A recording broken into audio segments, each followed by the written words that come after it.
আসসালামু আলাইকুম ভাই, কি অবস্থা, কেমন আছেন? আলহামদুলিল্লাহ ভাই, ভালো আছি। তো ভাইয়ের বাসা কোথায় ভাই? আমার বাড়ি মাধবপুর সদরে ভাই। ভাই ভিডিও করতেছে, আপনার কোনো সমস্যা হবে? না, সমস্যা নাই, আপনি বলেন। তো ভাই ইতালিতে কতদিন ধরে আসছেন? আমি ভাই ইতালিতে আছি 2.5 বছর চলে। এই ব্যবসা কতদিন ধরে করতেছেন ভাই? আমি ইতালিতে আসার পরে ব্যবসা বাণিজ্য করতেছি। তো দেখেন এই ভাইয়ের দোকানটা কত সুন্দর সাজানো। ইতালিতে আসছেন 2.5 বছর। 2.5 বছর চলে আর কি। তো ভাই কেউ যদি এদিকে আসেন। ভাই কেউ যদি ব্যবসা বাণিজ্য করতে চায় এখানে আইসা তার বিষয়ে কিছু একটা পরামর্শ দেন।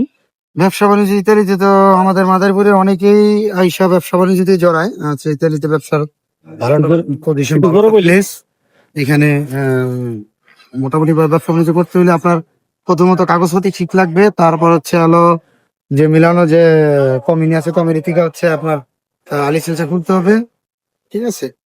এই পারমিট নিয়ে আর কি ব্যবসা বাণিজ্য করতে হবে এই। তো গাইস, ভাইয়ার সাথে দেখা হয়ে ভালোই লাগলো। তো ভাইয়াকে অনেক ধন্যবাদ। তার ভাইয়ার জন্য সবাই দোয়া করবেন, তার ব্যবসা বাণিজ্য যেন ভালো হয়। ওকে, তো ওকে, সবাই ভালো থাকবেন, আপনাদের জন্য সকলের জন্য দোয়া রইলো, সজীবের জন্য দোয়া রইলো। ইনশাআল্লাহ ভালো থাকো। ওকে ভাইয়া, তাই ধন্যবাদ। ভাইয়ার সাথে কথা বলে ভালো লাগলো। ওকে, আল্লাহ হাফেজ।